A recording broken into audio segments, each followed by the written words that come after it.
Hey, you wanted to talk to me? Yeah, it's about your, paper. Yeah? I'm not really sure that you understood the assignment. What's to get? You said we could pick any culture to write about. Right, okay. So, what's the Hyborian Age?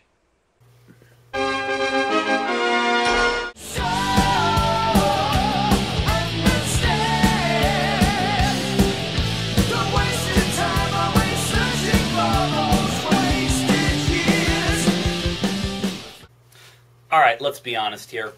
I knew jack about Conan growing up.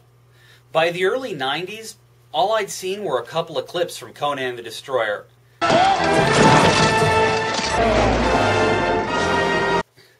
And that's just not a good starting point. It's sad, I know. Conan is one of the staples of fantasy, and he's the origin of the sword and sorcery genre. And my only view of him was Arnold with a sword. But that was enough to make him cool, so when Conan the Adventurer came on TV, I dived right in.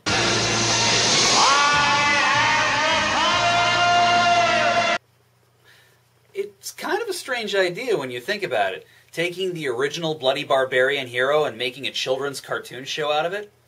I mean, I suppose it's not any weirder than He-Man or G.I. Joe, but still, you have to wonder how that pitch went. So let me get this straight. You want to make a cartoon version of Conan? Yeah, a guy who hacks people apart for a living.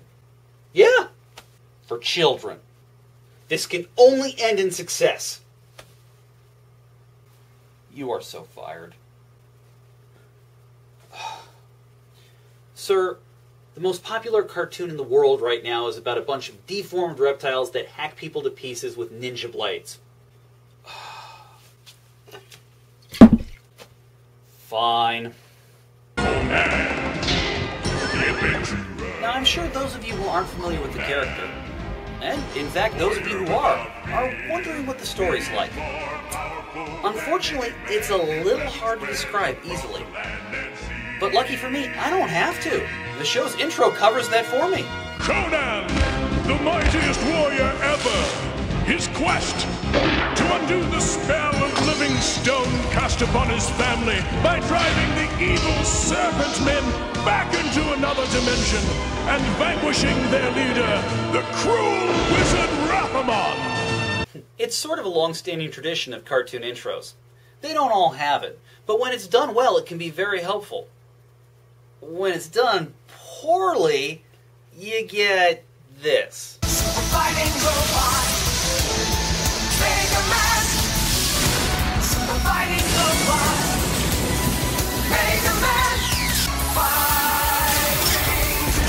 Fighting to save the world. Like you can guess, Conan generally doesn't draw a lot of blood in this show. He and his friends wield weapons made of star metal, which has the unique ability to send serpent men back to the abyss. What's more, it can be corrupted to open a gateway out of said abyss. So Raphamon is constantly trying to get more of the stuff so he can release his master, Set. You actually have to give the writers a lot of credit for that one. Instead of going the bog standard route of having Conan fight rock people or robots, or just generally nerfing the combat, they incorporated the changes in a way that was fitting to both the world and the story. It gets past the censors, and we get a good plot point. Win-win.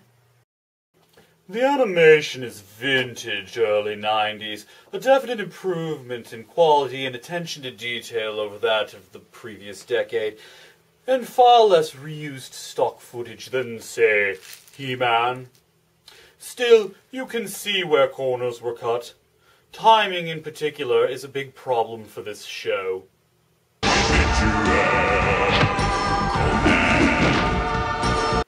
They don't even try to hide it. It's right there in the opening intro. I get it. I mean, when your main bad guy is dressed like a cobra, it's tempting to make your main good guy act like a mongoose. But please, restrain yourself. Also, people in this show really love to scream. Rathamon! They're chasing me! Muto cause the orders inverted! I shall destroy you first! Stranger, look out! Where were the other drugs going? Oops, how did that one get there? And even when they're not screaming, half the cast has this permanent raspy voice. It's like the writers decided nothing said Hyborian era like laryngitis. Go! And do not return. Aside from the gravel, the voice acting is really good. This show has a solid chunk of the voice acting talent of the time. Scott McNeil, the voice of Rathamon, went on to play Piccolo, for instance, because, hey, it's not easy being green. And if Zula sounds familiar, It was Rathaman, not the Medusa, who put the spell on your parents. it's because he's voiced by frickin' Destro. There might also be a bit of toy selling creeping in on this one. I'm not sure. Conan does have a couple of different outfits, and I think his friends may as well. On the other hand, even a Sumerian needs more than a fuzzy loincloth when warding off bad weather and ninja. Conan is joined by the Super Friends. African dude, nerd dude, Asian dude, girlfriend dude, and representation of the children in the audience dude. Oh, okay, I'm joking. The show does have its PC moments. No cartoon escapes the censors unscathed, man. But still, we're not talking about a checklist of minorities to be represented here. There's a fairly complex cast. Except for Snag. He's completely a token Viking. So we have Needle, the baby phoenix. Combination plot hook and comic relief. This kind of character is usually bone-wrenchingly annoying, but Needle is saved by being both an aspiring hero and a lazy ass at the same time. The world would be a better place if everyone had a baby phoenix. Zula is Conan's blood brother and Prince of the Wasai. Rather than being the token black guy, he's actually the only other main character who already existed in the Conan mythos, originating back in the 70s in Marvel's Conan comic line. He might also be a crossdresser. Not a woman! Jessamine is a professional acrobat and possibly Conan's romantic interest. They actually downplay that second part. Aside from occasional hints of love, there is no real subplot. But that's probably because Conan relationships go from rescue to naked in about 3 hours. Then there's Grey Wolf the Wizard, Conan's magical support. He is joined by his brother and sisters, Sasha and Misha, who are trapped in the form of wolves. In addition to helping Conan, he also seeks a cure for them, or at least a way to keep them from peeing on the carpet. Falconar trades in the martial artist Asian stereotype for the ability to fly. Father Wind, fill my wings! Okay, I think he's trying to scream like a falcon. I'm gonna give him the benefit of the doubt on this one. Really, only Snag goes the stereotypical Viking lout, and that's probably because early on he was more of a foil for Conan. Team Evil plays a bit more into prejudice with Evil Wizard, Lackey, Undead, Bitchy Sorceress, Dragon, Politician, and Vizier. I suppose I should actually name them. Rathamon, Dregs, Skullcur, Mesmira, Windfang, Gora, and Lopan. Yindu. But seriously, when all stereotypes are outlawed, then only outlaws will be stereotypes. Even here, though, there's more depth than you'd think. For instance, Windfang was an enemy of Set who was mutated into his current form and forced into slavery by Rathamon. He only serves in the hope of regaining what he once was, and he has been talked into rebelling before, but his desperation leads him to rash and crazy actions. Hell, Skullcur is so one-dimensional he can barely talk, and they still take the time to give him an entire backstory. No, I want Skulker's power, my power! But what really caught my attention when I was 13, because at that age, screw characters, right, was the plot. This show, unlike so many others at the time, had an advancing storyline. You mean that things that happen in one episode have long-term consequences, and sometimes the bad guys win? Please, sir, may I have some more? I mean, yes, there are some contrived moral sledgehammer episodes, like the one where Conan learns to respect the animals, or the one where he learns to read. Those two were particularly egregious because in the stories, Conan could read and speak multiple languages, and, well... I am master of no man, or beast for that matter. But hey, never let facts get in the way of talking down to kids, right? Nevertheless, Conan made meaningful advances towards saving his family, and Rathamon did manage to capture Star Metal for his ritual.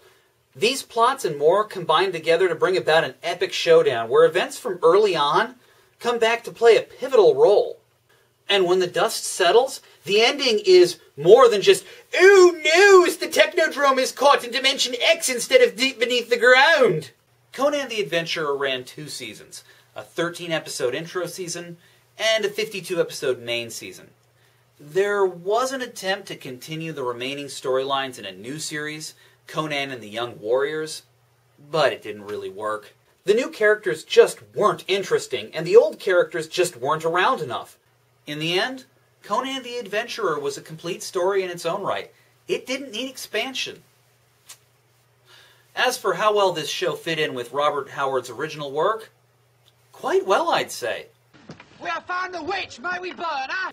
I mean, I'm no expert on Conan, but from what research I have done, this is a faithful adaptation.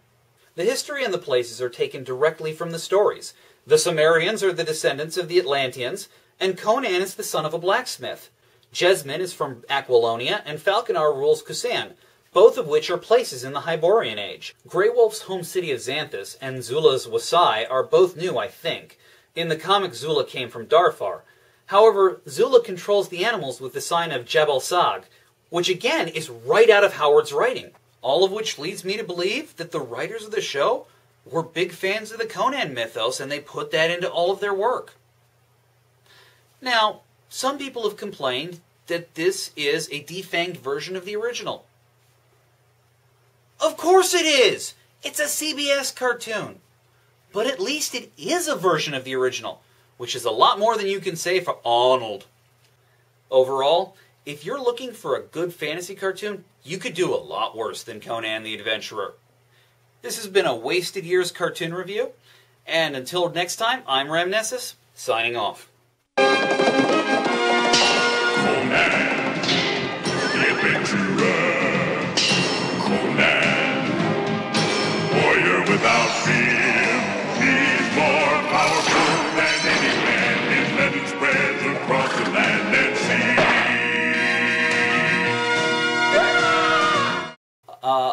Ramnesis again. This has been the first in what I hope to be a long line of cartoon reviews. Wasted Years is the current working title, but if you have any suggestions, feel free to write them in the comments section. Our next one will be Tintin, which I admit is not a cartoon I know that much about. But I do know someone who does. I don't like the sound of that.